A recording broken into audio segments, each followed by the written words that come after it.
अगस्त के last week में आपकी एग्जाम का होना तय है। नॉन टेक्निकल सब्जेक्ट में इंग्लिश इस सब्जेक्ट की हम लोग बात करेंगे। 15 के बीच का आपका जो स्कोर है वो सेफ स्कोर रहेगा, कट ऑफ निकल जाएगा आराम से। अब ये जो सारी चीजों की डिमांड है, रिक्वायरमेंट है, इसको फुलफिल करना है तो कौन से हिस्से पर ज्यादा ध्यान देना पड़ेगा कि रीडिंग बेस्ड क्वेश्चंस आपको लगभग 25 के आसपास, अराउंड 50% आपका रीडिंग बेस्ड क्वेश्चन ही लेकर जाता है। हाय एवरीवन, नमस्ते। आप सभी का बहुत बहुत स्वागत करती हूँ हमारे इस सेशन में।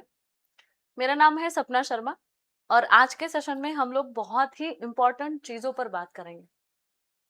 क्या वो टॉपिक्स होंगे जिनके ऊपर हम लोगों को बात करना है? देखो, अगस्त के लास्ट वीक में आपकी एग्जाम का होना तय है। हम लोग बात कर रहे हैं एग्रीकल्चरल फील्ड ऑफिसर AFO के एग्जाम के बारे में। आपकी प्रिलिमिनरी एग्जाम अगस्त में स्केड्यूल्ड है, फिर आपके मेंस होंगे और फिर आप लोग इंटरव्यू देने वाले हो। मेंस और इंटरव्यू क्रैक करने के पहले का पड़ा है प्रिलिमिनरी एग्जाम, जिसमें नॉन टेक्निकल सब्जेक्ट्स बहुत ज्यादा पैमाने पर इंपॉर्टेंट बनते हैं। तो नॉन टेक्निकल सब्जेक्ट में इंग्लिश इस सब्जेक्ट की हम लोग बात करेंगे कि भाई अभी AFO के एग्जाम होने वाला है, उस एग्जाम को ध्यान में रखते हुए इंग्लिश इस सब्जेक्ट का स्ट्रैटेजी क्या होगा, किस स्ट्रैटेजी से आप लोगों को आगे पढ़ाई करनी है। ये क्विक 10-15 मिनट का एक छोटा सा वीडियो यहाँ पर होगा, पूरा देखने का, आधा अधूरा मत देखो, ठीक है? तो देखो, आपके जो एग्जाम है वो एग्जाम का पैटर्न क्या होता है। इंग्लिश, रीजनिंग, कॉन्ट्स, 3 सब्जेक्ट्स हैं हम लोगों को। इस पे हम लोगों को नंबर ऑफ क्वेश्चंस कितने होते हैं? तो जैसे कि रीजनिंग पर 50 क्वेश्चंस हमको एग्जाम में होते हैं, इंग्लिश में 50 क्वेश्चंस और कॉन्ट्स पर 50 क्वेश्चंस। रीजनिंग पर 50 मार्क्स के लिए 50 क्वेश्चंस, मतलब रीजनिंग में 50 क्वेश्चंस के लिए 50 मार्क्स होते हैं। इंग्लिश में 50 क्वेश्चंस के लिए 25 मार्क्स है और कॉन्ट्स में 50 क्वेश्चंस के लिए 50 मार्क्स। और हर एक सेक्शन को आपको 40 मिनट्स का टाइम दिया होता है। मतलब आपका जो प्रिलिमिनरी एग्जाम है वो 120 मिनट्स का है। 120 मिनट में तुमको 150 क्वेश्चन सॉल्व करने हैं। इंग्लिश का सीन थोड़ा अलग भी है। क्या अलग है इंग्लिश में? इंग्लिश में जो 50 क्वेश्चंस पूछे जा रहे हैं वो सिर्फ 25 मार्क के लिए पूछ रहे हैं। तो इसका कट ऑफ क्रैक करने के लिए अब ज्यादातर स्टूडेंट्स कट ऑफ के बारे में सोचेंगे, क्योंकि नॉन मेरिट सेक्शन में आते हैं ये लोग। ये जो सब्जेक्ट्स है नॉन मेरिट सेक्शन में आते हैं, मतलब इनका जो स्कोर है ये स्कोर आपके मेरिट लिस्ट में नहीं दर्ज होगा, तो इसको नॉन मेरिट सेक्शन कहेंगे। तो इसके कट ऑफ के बारे में अगर आप सोच रहे हो तो इंग्लिश का कट ऑफ क्रैक करने के लिए हम लोगों को किस तरह मेहनत करनी है अब आने वाले 1 से 1.5 महीने में, उस चीज के ऊपर हम लोग आज के सेशन में चर्चा करेंगे। सब लोग बहुत बढ़िया से ध्यान देने वाले हैं। देखिए, English language 25 marks but 50 questions. अब इसका स्ट्रेटेजी थोड़ा सा बाकी सब्जेक्ट्स के हिसाब से अलग होता है। अलग कैसे होता है? देखिए, क्वेश्चंस तो 50 है, मार्क्स कितने मिलने वाले हैं? 25 मार्क्स। अब ये जो 50 क्वेश्चंस है, ये 50 क्वेश्चंस को डील करने के बावजूद भी आपको 25 मार्क्स ही मिलेंगे। मतलब अब जैसे मैं एवरेज कट ऑफ की अगर बात करूं आपके एग्जाम के, तो आपका जो पिछले बार का कट ऑफ आया था वो 11.5 मार्क्स का आया था, ठीक है? 11.5 मार्क्स का आया था। अब मैं अगर आपको सेफ स्कोर अगर बताऊं इंग्लिश का, तो बेटा सेफ स्कोर आपका 12 से 15 के बीच आप रखो। वैसे तो 12 के ऊपर आज तक गया नहीं है, बट 12 से 15 के बीच का आपका जो स्कोर है वो सेफ स्कोर रहेगा, कट ऑफ निकल जाएगा आराम से, उससे ज्यादा भी। अब 12 से 15 मार्क्स चाहिए, मतलब मुझे अगर 15 मार्क्स चाहिए तो मुझे कितने क्वेश्चंस अटेम्प्ट करने हैं? 30 क्वेश्चंस, वो भी करेक्ट अटेम्प्ट करना है। अब 30 क्वेश्चंस करेक्ट अटेम्प्ट करने के लिए मैंने मिनिमम कितना अटेम्प्ट रखना चाहिए? 45 क्वेश्चंस का अटेम्प्ट रखना चाहिए। समझ गए मेरी बात? क्योंकि आपके एग्जाम में 1/4 नेगेटिव भी है। बिल्कुल ब्यौरा हम लोग समझेंगे सारी चीजों का, समझ रहे? इंग्लिश लैंग्वेज को 50 क्वेश्चंस है, 25 मार्क्स आपको प्राप्त मिलेंगे। उसमें से कट ऑफ आपका बहुत हाई निकलता है इंग्लिश का, और हर साल बढ़ते जा रहा है, हर साल कट ऑफ बढ़ते जा रहा है। अगर मैं सेफ स्कोर की बात करूं तो 12 to 15 मार्क्स आपको लेने हैं। 12 to 15 मार्क्स निकालने के लिए आपको 30 क्वेश्चन सही करने पड़ेंगे। 30 क्वेश्चन सही करने के लिए 45 क्वेश्चन मिनिमम अटेम्प्ट करने पड़ता है। मतलब 50 में से सिर्फ 5 क्वेश्चन ही आप लोग छोड़ पाओगे। और 50 क्वेश्चन सॉल्व करने के लिए कितना समय है आपके पास में? 40 मिनट्स का समय है।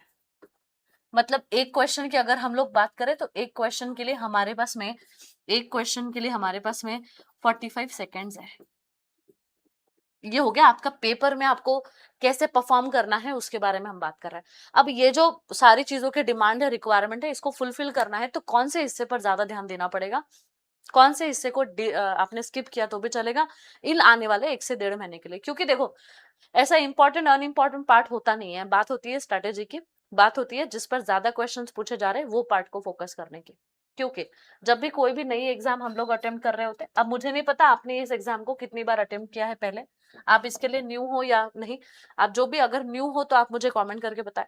बट आप लोग ये बात ध्यान में रखिएगा, आपके एग्जाम में जो 50 क्वेश्चन है वो 50 क्वेश्चन का पैटर्न देखो। सबसे पहले आपको 50 क्वेश्चंस 3 सेक्शन में पूछे जाते हैं। पहला सेक्शन होता है रीडिंग बेस्ड क्वेश्चन का सेक्शन, दूसरा सेक्शन है ग्रामर का, और तीसरा सेक्शन है वोकैबुलरी का सेक्शन। अब आप में से अगर जो स्टूडेंट्स पढ़ाई कर रहे हैं उनको ये तो पता है कि मैक्सिमम क्वेश्चंस आप लोगों को रीडिंग बेस्ड क्वेश्चंस आते हैं। मतलब आपको एग्जाम में आरसीज या क्लोथ्स टेस्ट या पैराजंबल ये आपको ज्यादा पूछे जाएंगे, ज्यादा मार्क्स के लिए पूछे जाते हैं। कंपैरेटिवली अगर मैं देखूं तो ग्रामर कम आता है। ग्रामर पे ज्यादा से ज्यादा 8 से 10 क्वेश्चंस 8 से 10 क्वेश्चंस आपको ग्रामर पर पूछे जाएंगे, जहां पर कि रीडिंग बेस्ड क्वेश्चंस आपको लगभग 25 के आसपास, अराउंड 50% आपका रीडिंग बेस्ड क्वेश्चन ही लेकर जाता है। 20 से 25 क्वेश्चंस आपको रीडिंग बेस्ड है, और बच रहा जो पार्ट है ना 10 से 12 क्वेश्चंस का जो पार्ट बच रहा है ये वोकैबुलरी बेस्ड क्वेश्चंस आते हैं। तो हमको क्लियर क्या समझ में आता है कि ग्रामर कम करना है, रीडिंग बेस्ड क्वेश्चंस पर ज्यादा ध्यान देना है, और वोकैबुलरी जैसे चल रहा है मॉडरेटली वैसा करो। पर ध्यान रखो वोकैबुलरी से कितने मार्क्स निकलेंगे हम श्योर नहीं बता सकते, we are not sure about that. तो what we are sure about, we are sure about grammar and reading based questions. तो ग्रामर को स्किप नहीं करना है। ग्रामर का जो पार्ट ऑफ स्पीच का पार्ट है ना, पार्ट्स ऑफ स्पीच जो कि एरर बेस्ड क्वेश्चंस में बहुत ज्यादा आता है, वो पार्ट हम लोगों को बहुत अच्छे से प्रिपेयर करना पड़ेगा। तो ग्रामर कैसे प्रिपेयर करना है उसके बारे में भी हम लोग बातचीत करेंगे, ठीक है। ये सारी चीजें वोकैबुलरी के लिए तो आप लोग कैसे प्रिपरेशन करोगे 1 बाय 1 हम लोग बात करते हैं, ठीक है। अब ध्यान रखो आपके एग्जाम का पैटर्न क्या है। 25 क्वेश्चंस आपको आएंगे। 25 क्वेश्चंस कहाँ से आने वाले हैं? 50 क्वेश्चंस आपको एग्जाम में आने वाले हैं।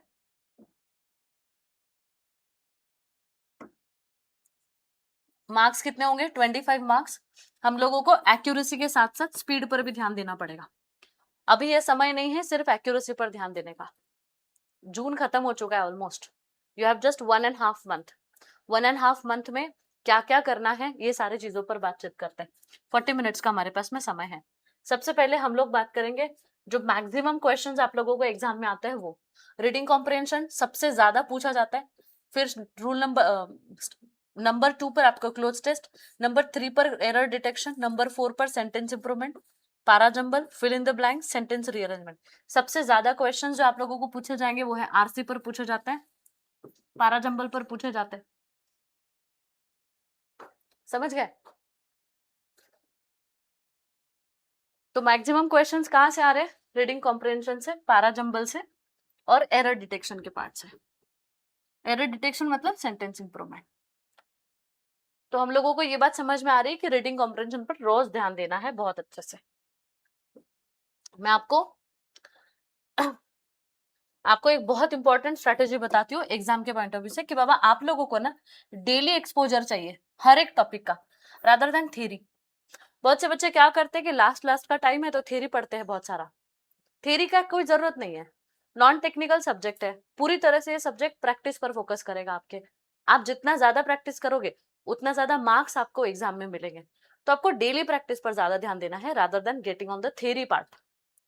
अब ग्रामर में हम लोग क्या मिस्टेक करते हैं कि ग्रामर का थ्योरी रूल्स बार बार रिवाइज करते हैं। नो, आपको क्या करना है ग्रामर के पॉइंट ऑफ व्यू से, जब आप ग्रामर की प्रिपरेशन करोगे तो अभी डेली फॉर 1.5 मंथ जो टॉपिक्स आप लोगों के ग्रामर के हो चुके हैं, है ना, वो ग्रामर के टॉपिक की प्रैक्टिस करो रोज।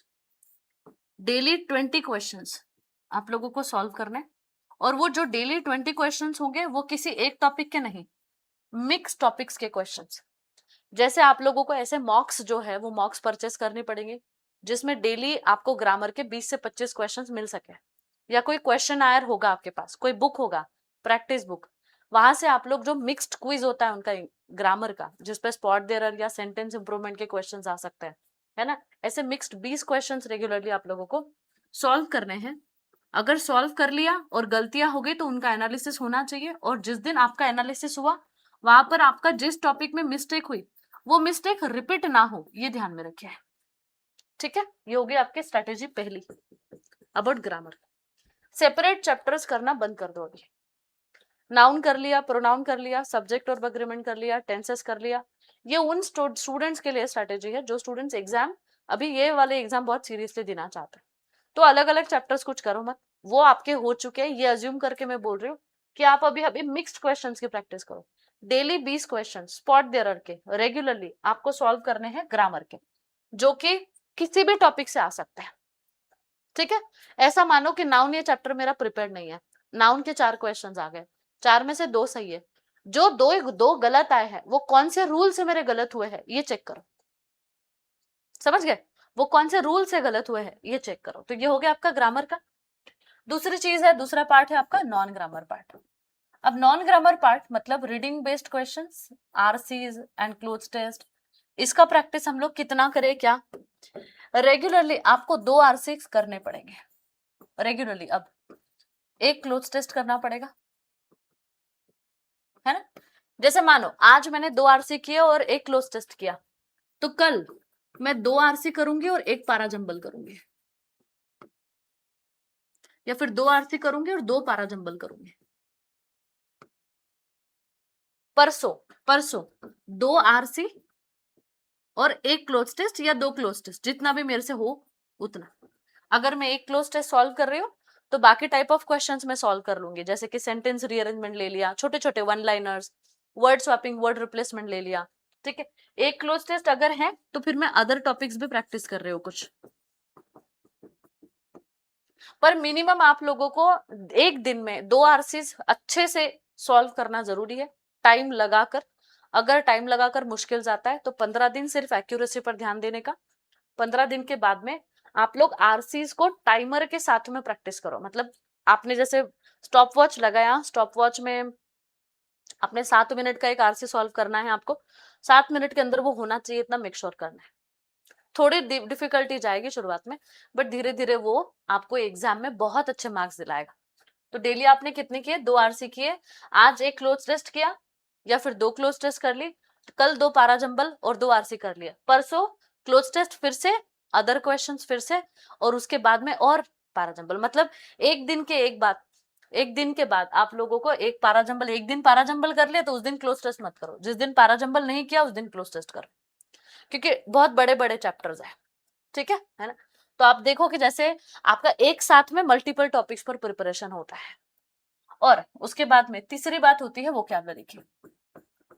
वोकैबुलरी का एक बहुत अच्छा बुक खरीद लो, अगर नहीं खरीदा होगा, मुझे तो लगता है आपके पास में कोई बुक होगा, नहीं तो फिर हमने ना हमारे जो टेलीग्राम चैनल है वहां पर ब्लैक बुक भेजा हुआ है, वो ब्लैक बुक सीधा पढ़ना शुरू करो अभी। क्योंकि क्या होता है ना, वो ब्लैक बुक में हिंदू वोकैबुलरी है 1000, तो एटलीस्ट वो हिंदू वोकैबुलरी, सिनोनिम्स, एंटोनिम्स, ठीक है, वो कर लो, सिनोनिम्स, एंटोनिम्स और रूट वर्ड्स। इतना पार्ट आप जितनी बार रिवाइज कर सकते हो उतनी बार करो, क्योंकि देखो वोकैबुलरी कहाँ से कितना कौन सा पूछा जाएगा इसके बारे में कोई श्योरिटी नहीं होती है। बेस्ट प्रैक्टिस वोकैबुलरी का वही है जो आप रीड करते हो। मानो मैं दिन में 15-20 पेजेस रीड कर रही हूँ, तो जो 15-20 पेजेस मैं रीड कर रही हूँ उसमें जो 20-25 वर्ड्स मुझे नहीं समझ में आते, उन वर्ड्स का मीनिंग ढूंढ के निकालना ही वोकैबुलरी की प्रिपरेशन है। बट एग्जाम के पॉइंट ऑफ व्यू से वैसा वोकैबुलरी काम में नहीं आता। एग्जाम के लिए अगर वोकैबुलरी की प्रिपरेशन करनी है तो वो सही बुक लो, बुक में से वर्ड्स को अंडरलाइन करो, उसको सेंटेंस में बनाकर देखो, सेंटेंस में ट्रांसफॉर्म करके देखो, तब जाकर ही वो वोकैबुलरी लॉन्ग लास्ट करती है। समझ गए? तो 3 पड़ाव आप लोगों को कैसे प्रिपेयर करने हैं।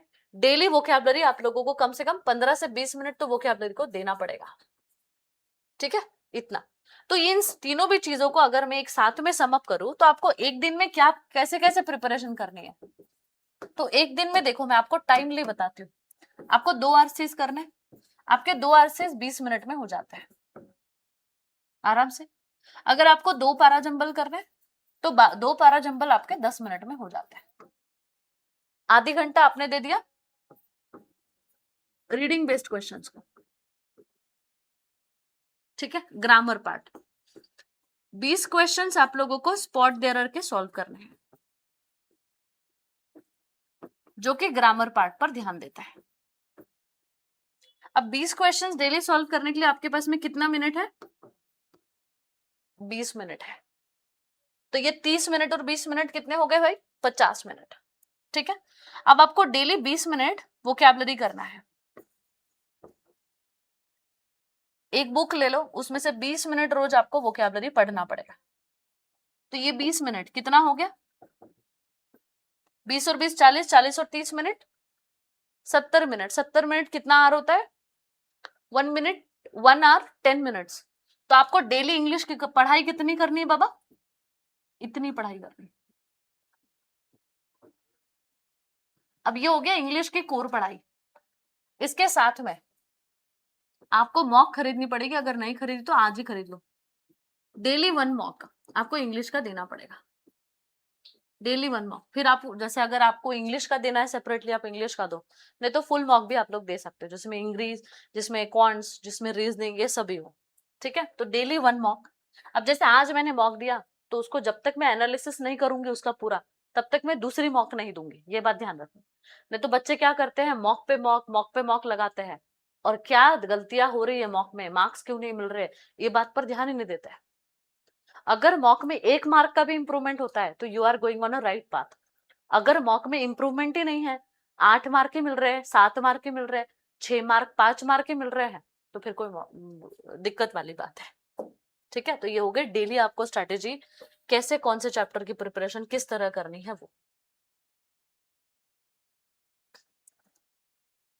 ठीक है, ठीक है। हाँ, ओवर अटेम्प्ट ध्यान में रखिएगा, आपका जो अटेम्प्ट प्लान है ना, वो ओवर अटेम्प्ट मत करो, मतलब ओवर अटेम्प्ट प्लान आपका नहीं होना चाहिए। आपको कितने क्वेश्चंस टारगेट करने हैं? 35 क्वेश्चंस टारगेट करने हैं। 35 क्वेश्चंस टारगेट करो, सेफ अटेम्प्ट लगाओ, मतलब आपका अटेम्प्ट जो है वो सेफ होना चाहिए, एक्यूरेसी हाई होनी चाहिए। ऐसा नहीं कि पूरा के पूरा जो चैप्टर पूरा सेक्शन है बस एबीसीडी खेलते ही जा रहे हो पूरे सेक्शन के साथ में, वैसा नहीं करना है। मॉक की बात कर रहे हो, मॉक। और ओवर अटेम्प्टिंग अवॉइड करो, क्योंकि आपको 1/4 नेगेटिव मार्किंग है, ज्यादा से ज्यादा ये 35 से 40 तक जाना चाहिए। उसके ऊपर अगर नहीं आ रहा है तो अटेम्प्ट नहीं लगा रहे, समझ गए। मॉक जो है, ये मॉक आप लोग कैसे सॉल्व करोगे डेली? तो 50 क्वेश्चंस रेगुलरली सॉल्व करने हैं। 50 में से 35 का अटेम्प्ट मेरा सेफ अटेम्प्ट है। 35 अटेम्प्ट कर रही हूँ, 5 भले ही गलत हो गए, 1 मार्क कटेगा, बट 29 मेरे सही आएंगे, है ना। 29 अगर मेरे सही आ रहे हैं तो मेरा सेफ स्कोर आराम से निकल रहा है। 15 की अगर आप आज प्रिपरेशन कर रहे हो तो आपका इंग्लिश आराम से प्रिपेयर हो गया, ये बात ध्यान में रखिएगा। वोकैबुलरी स्ट्रेटेजी क्या है? रॉट लर्निंग बंद करो। वोकैबुलरी कैसे प्रिपेयर करना है? जैसे एक वर्ड मुझे आज बताना है आपको, ट्रैंक्विल। अब ट्रैंक्विल इस वर्ड का मतलब क्या होता है? पीसफुल, शांत होना, इसको हम बोलते हैं ट्रैंक्विल। अब ट्रैंक्विल ये वर्ड मुझे एकदम आज मैंने लर्न कर लिया और कल याद रहेगा, ऐसा नहीं होता है।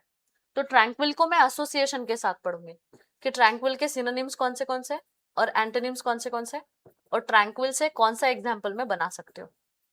जैसे she has a tranquil behaviour, उसका एक ट्रैंक्विल बिहेवियर है ना। हर ट्रैंक्विलिटी अट्रैक्ट्स एवरीवन, उसकी शांति सब लोगों को अट्रैक्ट करती है। तो ये एग्जाम्पल बना लिया। ट्रैंक्विल के सिनोनिम क्या क्या होते हैं? जैसे ट्रैंक्विल मतलब पीस, पीसफुल, काम, क्वाइट रहना। अपोजिट क्या है? एरोगेंट होना, क्योटिक होना, ये इसके एंटोनिम बनते हैं। तो ट्रैंक्विल को मैंने एसोसिएशन के साथ पढ़ा, तो ट्रैंक्विल मुझे ज्यादा समय तक याद रहेगा, ठीक है। तो हम वोकैबुलरी की प्रिपरेशन कुछ इस तरह करेंगे। रीडिंग कॉम्प्रहेंशन कैसे प्रिपेयर करें? रीडिंग कॉम्प्रहेंशन के सबसे पहले क्वेश्चंस पढ़ो, फिर पैसेज को जस्ट स्कैन करना है, आपको पूरा पढ़ना नहीं है, और फिर एलिमिनेशन मेथड अप्लाई करो। आरसी सॉल्व करते वक्त सबसे पहले वोकैबुलरी के क्वेश्चन सॉल्व करना है, फिर उसके बाद में ट्रू एंड फॉल्स के क्वेश्चन सॉल्व करना है, फिर उसके बाद में कॉन्सेप्ट बेस्ड क्वेश्चन सॉल्व करना है।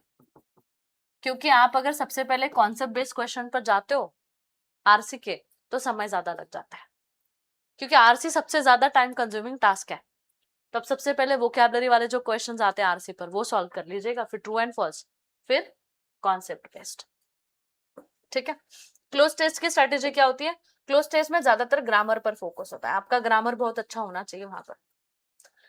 पैसेज का फ्लो आपको समझ में आ गया, कनेक्टर समझ में आ गए, तो आपका क्लोज टेस्ट सही है ना। और एरर डिटेक्शन, ग्रामर के रूल्स पर ध्यान देना है, सेंटेंस को पार्ट्स में ब्रेक करो, सब्जेक्ट और अग्रीमेंट, टेंसेस, आर्टिकल्स, प्रेपोजिशंस और कंजंक्शन, ये टॉपिक्स बहुत इंपॉर्टेंट है।